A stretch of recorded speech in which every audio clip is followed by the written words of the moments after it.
I stare at my phone screen, reading the message again as if the words might rearrange themselves into something less painful. They don't. This year it's just Melissa's family. Hope you understand. The crisp November sunlight streams through the floor-to-ceiling windows of my Boston condo, catching on the crystal vase I splurged on last week. Outside, sailboats dot the harbor, their white sails bright against the deep water. Everything in this space I've created speaks of success. The minimalist furniture in soft whites and grays, the original artwork, the uncluttered surfaces. Nothing betrays the hollow feeling spreading through my chest. My thumb hovers over the screen. A dozen responses form and dissolve in my mind. Questions, accusations, pleas. In the end, I type a single word. Enjoy.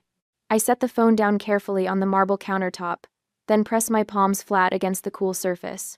My reflection in the polished granite shows a woman composed, successful, unfazed. Only the slight tremble in my hands reveals the truth. Just yesterday, I was standing in Williams-Sonoma, selecting personalized stockings for my nieces and nephews. A cashmere throw for Grandma Margaret. A special bottle of scotch for Uncle Robert. Even a hand-carved cheese board for Aunt Linda and Uncle Jim, my parents, despite our strained relationship. Grandma Margaret had called last week, her voice warm with affection. "You're still coming for Thanksgiving at your parents', right? I can't wait to see you, sweetheart." "Wouldn't miss it," I'd told her, smiling as I stirred the cranberry chutney I'd been perfecting from her recipe. 3 test batches later, it was finally right, tart but sweet, with just enough spice. Perfect for the family dinner table. The phone rings, jarring me from the memory. Cousin Derek's name flashes on the screen. "Brianna? Have you heard?"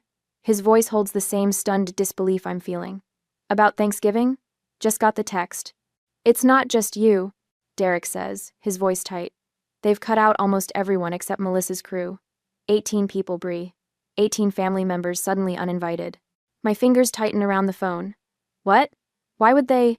"Aunt Linda and Uncle Jim only want Melissa's perfect family at their perfect table," Derek spits out. "God forbid they include the rest of us commoners." I close my eyes. This isn't just about this year. It's about a lifetime of being the second choice, the afterthought. Christmas gifts that were practical while Melissa's were extravagant.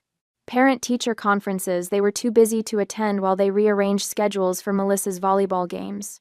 The pattern so familiar I stopped noticing its sting years ago. "You there?" Derek asks.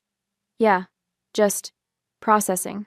We're thinking about getting together at Grandma's instead, but her place is too small for everyone." I move to the window, watching the late autumn light play across the water.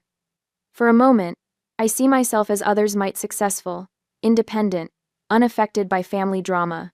The hurt girl inside me wants to retreat, lick her wounds in private, pretend it doesn't matter. But something shifts inside me as I stand there. The sunlight catches on the harbor water, momentarily blinding me with its brilliance.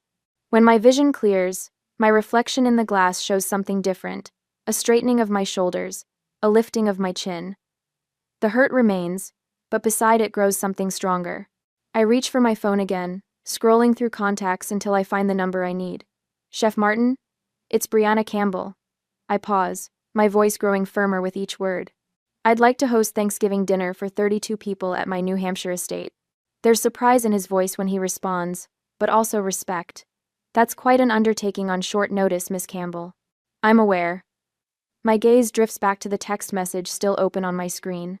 "But I believe it's time for a new tradition, one where everyone has a place." As I hang up, I feel a strange calm settle over me. They've made their choice, cutting me from their table without a second thought. Now I'm making mine. And I suspect they'll regret theirs sooner than they think. Later that day, the Boston skyline glitters against the darkening November sky as I unlock the climate-controlled storage unit. Inside waits a decade of memories I've kept at arm's length, preserved but untouched, like artifacts from another life. I pull the string on the overhead light. The fluorescent bulb flickers twice before steadying, casting harsh shadows across cardboard boxes labeled in my precise handwriting: high school, college, family photos. My fingers hover over the last box. Something inside me wants to turn around, go back to my condo, pretend the text message never happened. But another part, the part that made the call to Chef Martin, pushes me forward. The cardboard flaps open with a soft whisper of dust. The first album lies on top, its leather cover cracked with age. I settle onto the concrete floor, crossing my legs like I did as a child, and begin turning pages. Every photo tells the same story. Melissa centered in the frame, beaming. My parents positioned protectively around her, and me always slightly offset, as if the photographer couldn't quite fit me properly into the family portrait. In some, I'm partially cropped out, my shoulder or part of my face missing from the shot. You moved right when I clicked. My mother would always explain when I'd point it out. After a while, I stopped mentioning it. I turned to the Christmas morning series from 1995. Melissa unwrapping the deluxe art set she'd been coveting, her face illuminated with joy. 2 pages later, a single photo of me holding up a practical winter coat, my smile tight and practiced. I remember that morning with perfect clarity, how I'd hoped for the telescope I'd circled in catalogs for months, how I'd pretended the disappointment didn't cut. Deeper in the box, I find my MIT acceptance letter, still in its original envelope. The paper is crumpled, smoothed flat again afterward. The memory rushes back, running into the kitchen, letter clutched in my hand, interrupting my father's morning coffee. I got in, I'd announced, unable to contain my excitement. Full admission to MIT computer science program. My father had glanced up, then returned to his newspaper. Computer science? What kind of real career is that for a girl? My mother had squeezed my shoulder. We just worry about you, honey. Melissa's teaching degree will always be practical. I traced my finger over the MIT emblem, remembering how I'd folded the letter back into its envelope that morning, tucked it into my pocket, and walked to the park alone to cry where they couldn't see. Next comes a stack of pay stubs from the 3 jobs I worked through college campus: cafeteria mornings, library afternoons, coding freelance into the night. My parents had refused to help with tuition, claiming they couldn't afford it.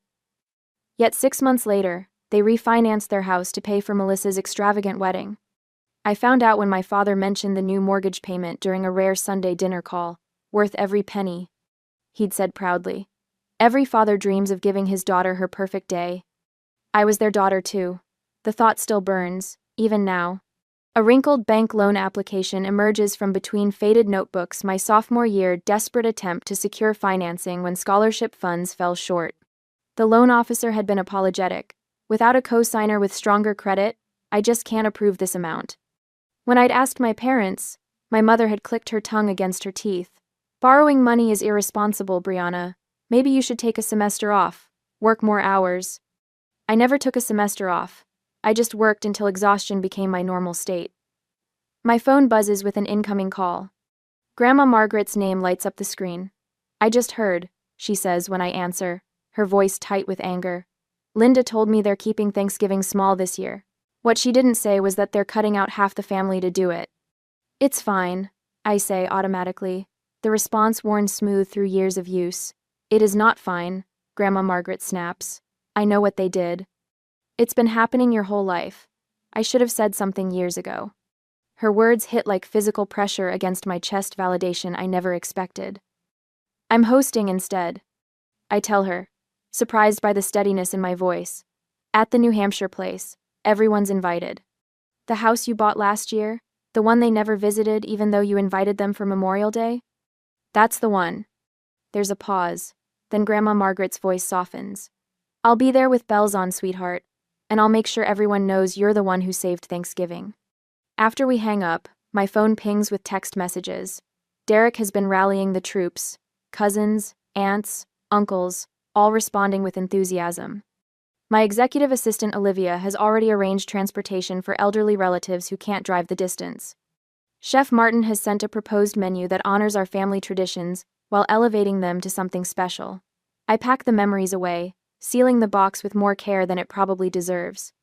Tomorrow I'll drive to New Hampshire to prepare the house. The next day, the winding driveway to my estate is lined with ancient maples, their branches now bare against the gray November sky. The colonial revival mansion appears around the final curve, white columns standing sentinel against weathered brick, windows gleaming like watchful eyes. $6.2 million. The number had barely registered when I signed the papers last year. Just another transaction, another investment. I never thought I'd actually use it as a home. Alan, the caretaker, meets me at the front door. His weathered face creases with a smile. "Good timing, Miss Campbell. Weather Service is predicting snow next week. I've checked the generator twice, just to be safe." Thank you, Alan. We'll have about 30 guests for Thanksgiving. If he's surprised, he doesn't show it. I'll make sure everything's in order. When will you need the rooms prepared? I'll handle the guest rooms personally, I tell him. Later, I stand in the first guest bedroom, smoothing fine cotton sheets across a 4-poster bed. For Grandma Margaret, the softest pillows I could find, and a small vase of dried lavender by the bedside, her favorite. For Uncle Robert and Aunt Sarah, matching quilts I'd commissioned from an artisan in Vermont. For the children, baskets of toys and books selected for each age group. I unwrap a small package, 32 personalized place cards for the dining table, each hand calligraphed.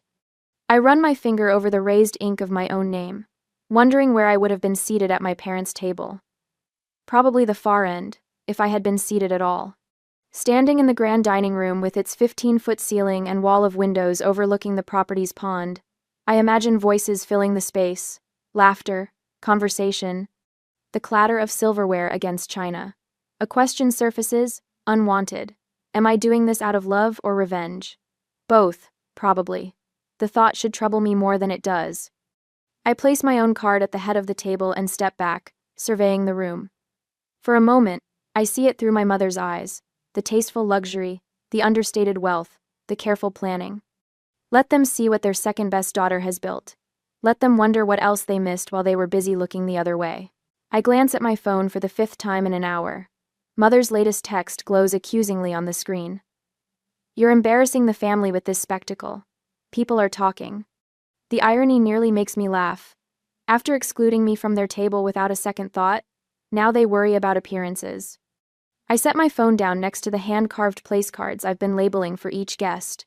Alan, the estate's caretaker, appears in the doorway of the dining room. His weathered face carries concern beneath his usual stoic expression.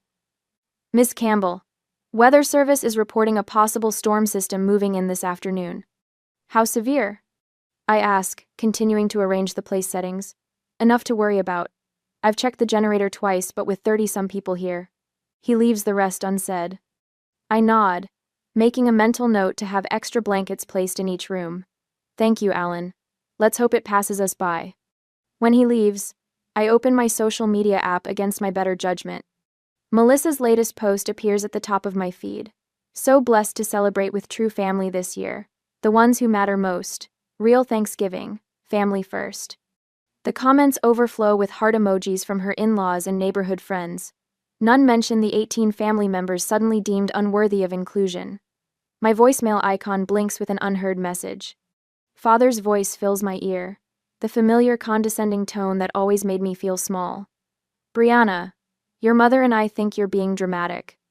If you wanted to host your own dinner, you could have discussed it with us instead of 27.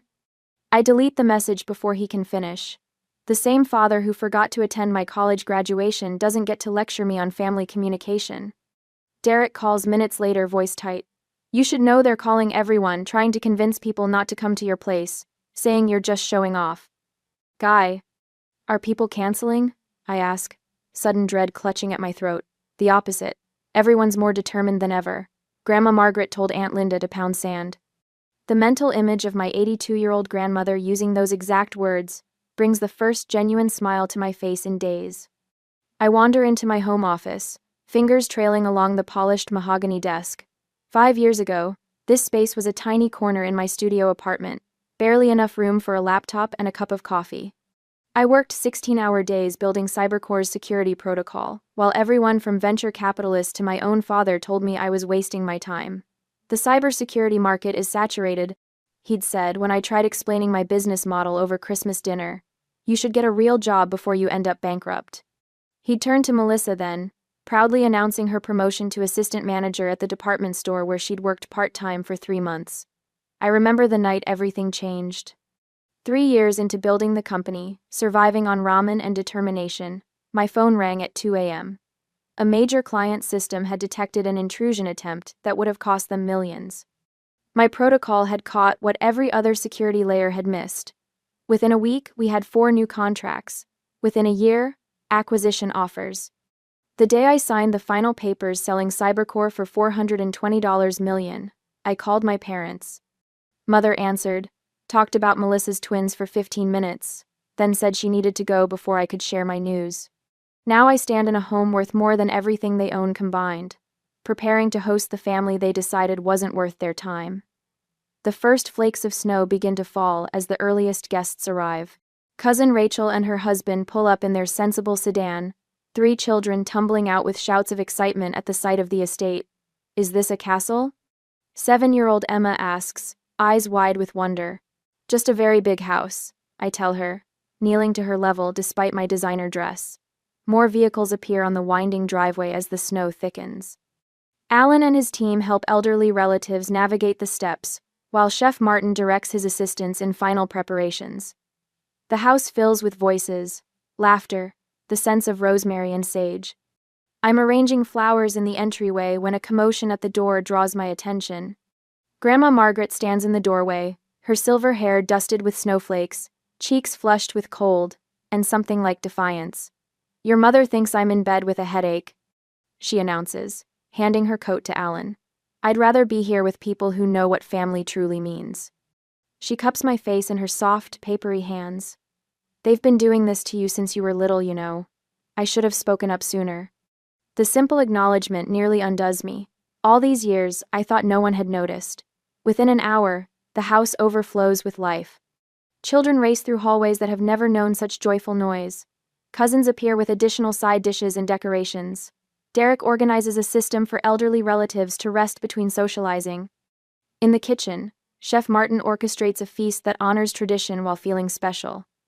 The cranberry chutney I'd perfected sits alongside his elevated versions of family recipes. When I thank him for accommodating the last-minute event, he simply says, "Creating joy through food is why I left New York. This is what matters." The snow intensifies through the afternoon, transforming into a proper blizzard. Windows rattle with wind as we gather at the dining table, 32 chairs, each occupied. No one excluded, no one forgotten. Uncle Robert has just stood to offer a toast when the lights flicker once, twice, then plunge the room into darkness. Generator will kick in, Alan calls from somewhere in the darkness. But seconds stretch into a minute with no result. Instead of panic, something remarkable happens. Someone starts humming, "Amazing Grace." Another voice joins, then another. Cell phone flashlights illuminate faces around the table. Grandma Margaret's trembling soprano rises clear above the others. Derek and his teenage sons distribute candles from the emergency supply. In their dancing light, I see something I've spent my life searching for: genuine connection. Not the carefully curated family image my parents maintained, but something real, imperfect, and beautiful. When the generator finally sputters to life 20 minutes later, restoring light and heat, part of me wishes it hadn't. In that candle-lit darkness, we found what had been missing at my parents' perfectly lit table. Alan appears at my side. Storms knocked out power across the county. Reports say your parents' neighborhood will be without electricity for at least 8 hours. Are they okay? The question comes automatically, despite everything. Generator at their house is working, from what I hear, he says. But I thought you should know they've got just the 7 of them in that big house, while we've got 32 people warm and fed.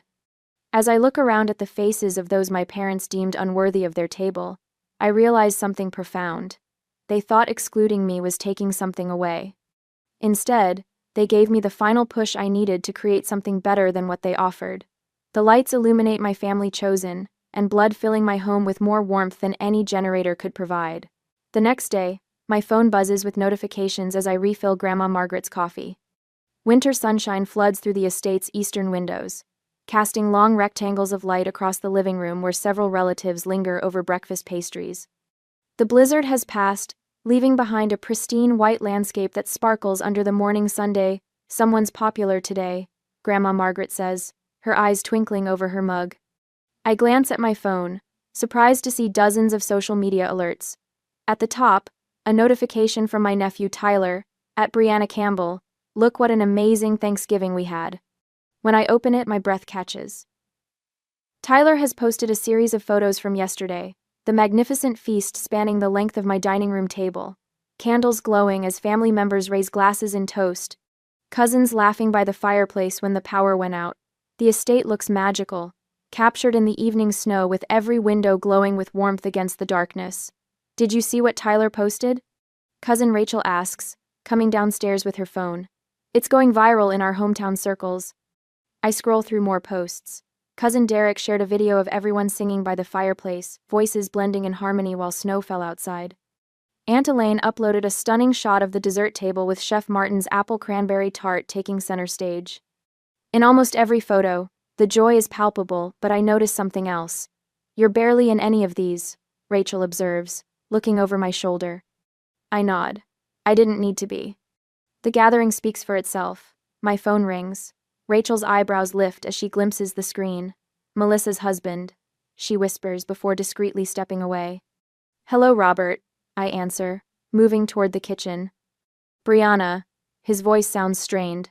I just wanted to say yesterday looked nice. It was, I reply, simply. He clears his throat. I, accidentally tagged your parents in a comment on Tyler's post. Melissa's pretty upset. Understanding dawns. I see. Your mom called this morning. 5 times. He pauses. People are asking questions. After we hang up, I return to my social media feed. The situation becomes immediately clear. Robert's innocent comment. Looks amazing. Wish we could have been there too. Tagged my parents, allowing their friends to discover the other Thanksgiving they knew nothing about. Within hours, the posts have spread beyond family. My parents' neighbors have commented with surprise. Church members are asking pointed questions. What makes it worse for them is the unavoidable visual comparison. Someone created a split-screen image. My vibrant feast with 32 people versus what appears to be my parents' half-empty table of 7 people, including Melissa's family. The contrast couldn't be more stark, which gathering truly represented family. Your mother called me, Grandma Margaret says, joining me by the window. She's quite upset. What did you tell her? Grandma Margaret's smile holds decades of restrained opinions finally finding voice. I told her it was the first time the family felt whole in years. My phone continues buzzing with notifications. Uncle Robert posted about the best Thanksgiving in memory. Cousins tag each other with messages of gratitude. Chef Martin shared professional photos of his creation, tagging my company with high praise for the hostess. Then someone innocently comments on the original post. Why weren't Brianna's parents there? Seems strange they'd miss such an amazing family gathering. The question hangs in digital space, unanswered. By noon, my parents start calling. I let it go to voicemail 3 times before finally answering. How could you do this to us? My mother's voice quivers with anger rather than remorse. Do what exactly?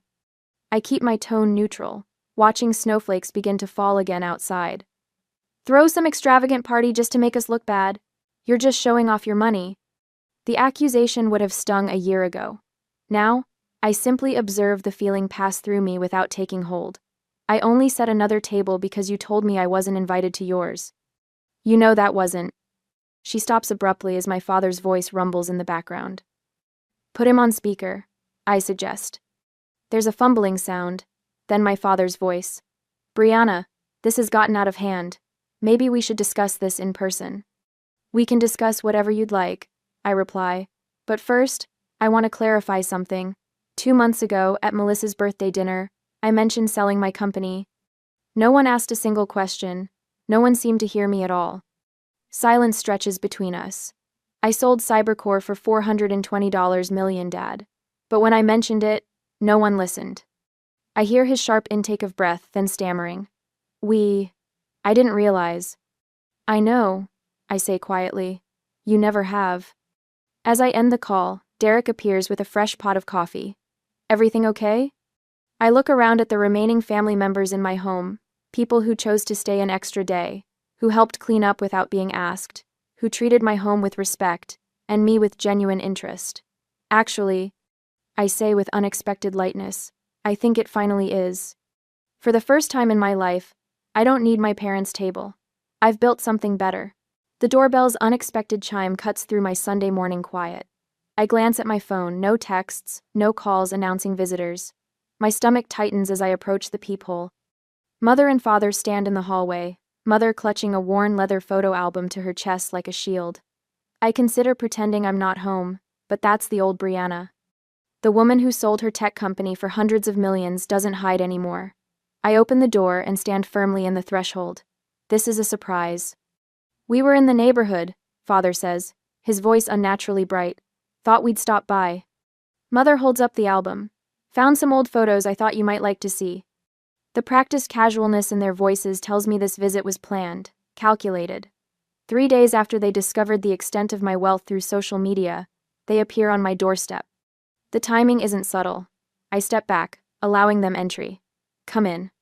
They enter my space cautiously, eyes widening at the floor-to-ceiling windows showcasing Boston Harbor. Mother runs her finger along my marble countertop while father examines the original Rothko on my dining room wall. Quite a place you have here, he says. I don't respond to the fishing comment. Instead, I gesture toward the living room. Would you like to sit down? They perch on my white sofa, suddenly looking small against the backdrop of my success. Mother opens the photo album on the coffee table. Remember this birthday? You were turning 8. She points to a photo where little Melissa stands center frame blowing out candles on a cake while I hover at the edge, my face half cropped from the image. I remember, I say quietly. That was the year you forgot to get me a cake for my birthday 3 months later. Grandma Margaret made cupcakes instead. Mother's smile falters.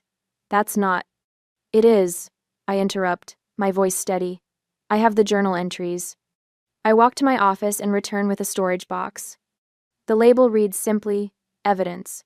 I've been collecting it for years, not for this confrontation, but for my own sanity, to confirm I wasn't imagining the pattern. What's all this? Father asks, his forehead creasing. Documentation. I sit across from them and begin removing items methodically. My MIT acceptance letter. I place the crumpled paper on the table. You never came to the ceremony. Melissa's volleyball tournament was that weekend. Mother shifts uncomfortably. That was important to her career. My bank statements from college. I set down a folder.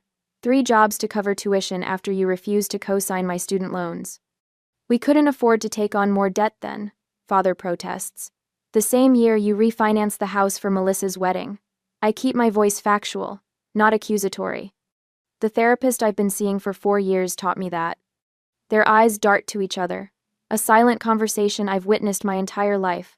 The quick assessment of what story to tell, what excuse to offer. Brianna.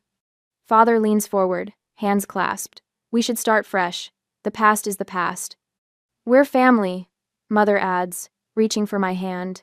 I don't extend mine. Father clears his throat. Actually, we've been talking. We know you've done well for yourself now. His voice drops to what he probably thinks is a confidential tone. If you ever need any financial advice, I have a friend who specializes in high net worth individuals. There it is. The real reason for their visit. I have a team of financial advisors, but thank you. I fold my hands in my lap. I don't need your approval anymore, but I do require your respect. Mother's face flushes. We've always respected you. I pull out a small journal with a faded unicorn cover. August 12th, 1998. Mom said my science fair project was showing off. Melissa got a new dress for looking pretty at picture day. I flip pages. November 30th, 2001. Dad laughed when I said I wanted to learn programming. Said computers are for boys who can't play sports. The silence that follows feels weighted with 3 decades of small cruelties. My phone rings, startling all of us. Melissa's name flashes on the screen. The timing is so perfect it almost seems staged, though I know it isn't. It's your sister, I say, answering and putting it on speaker without warning. Hi, Melissa. I'm with Mom and Dad right now. A pause. Oh, they're there? Her voice sounds strange, hesitant. They brought photo albums. I keep my tone neutral. Brianna, Melissa says suddenly. I need to tell you something. I've been thinking since Thanksgiving. She takes an audible breath. I've always been jealous. You're smarter, braver, freer. Being the perfect daughter was just how I hid my fear of losing. Mother's gasp is sharp, her hand covering her mouth. What are you talking about? Father demands, leaning toward the phone. You know exactly what I'm talking about, Melissa says, her voice gaining strength. You've pitted us against each other our whole lives. I got attention for being compliant. Brianna got punishment for being exceptional. The doorbell rings again. This time, I know who it is before opening the door. Grandma Margaret stands in the hallway, her silver hair swept into its usual neat bun, her eyes clear with purpose. I followed them, she says without preamble, walking past me. She stops when she sees my parents on the sofa, the evidence box between them. Good. You're finally having this conversation. Mother, this isn't your concern. My mother starts. I've watched this happen for decades and I won't be silent anymore. Grandma's voice carries the quiet authority of someone who has chosen her moment carefully. Every time Brianna achieved something extraordinary, you found a way to diminish it. Every time she needed support, you were conspicuously absent. Consider. We gave both our daughters everything, Father protests, standing. No, 3 voices say in unison, mine, Grandma's, and Melissa's over the phone. I watch as something finally breaks in my mother's carefully maintained facade. Her shoulders slump, and tears, not the manipulative ones I've seen before when she wanted something, but real tears slide down her cheeks.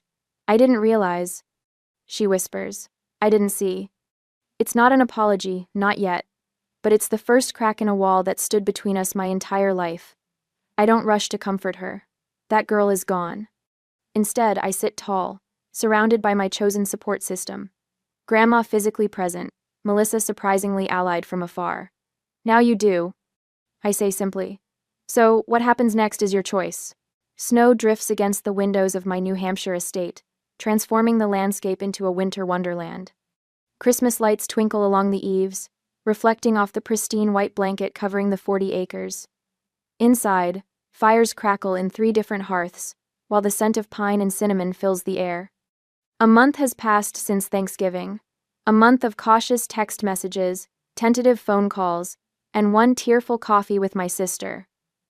Now I watch through the bay window as 2 cars pull into the circular drive. My parents emerge from one, their movements hesitant.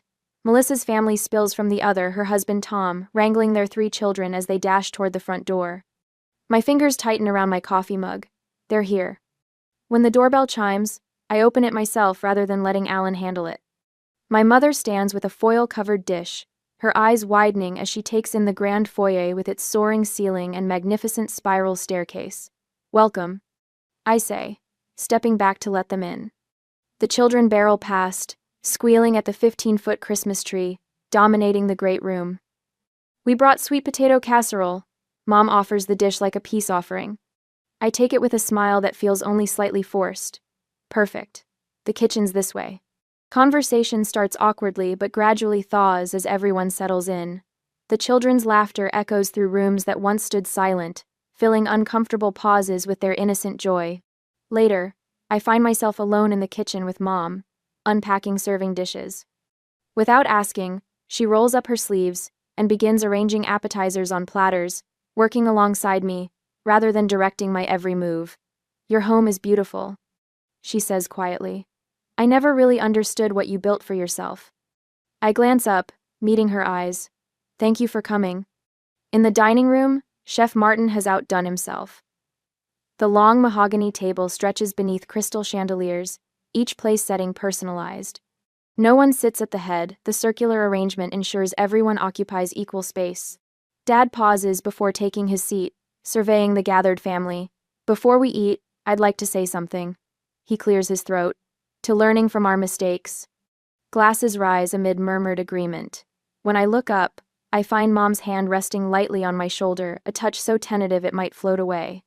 After dinner, Melissa finds me by the Christmas tree, its lights casting colorful shadows across our faces. Thank you, she whispers, for giving the kids their whole family. My phone buzzes with a text from Derek. Proud of you for giving them a second chance. I smile, glancing around the room. Chef Martin chats with my uncles while Alan, no longer just the caretaker but part of our circle, helps Grandma Margaret with her dessert plate. Even the staff I'd insisted join us rather than work alone on Christmas mingle comfortably with relatives. When glasses are raised for one final toast, Mom stands. Her voice wavers but grows stronger with each word. To new beginnings and to our extraordinary daughter. Later, as snow falls softly outside, I stand in the doorway watching my now complete family. Children doze on laps, adults share stories, and laughter ripples through the room. The truth settles in my heart like a warm ember. Family isn't just blood, it's the people who truly value you. Being excluded from their table allowed me to create my own where everyone is respected. Next Thanksgiving, I'll make it even larger. Everyone deserves a place.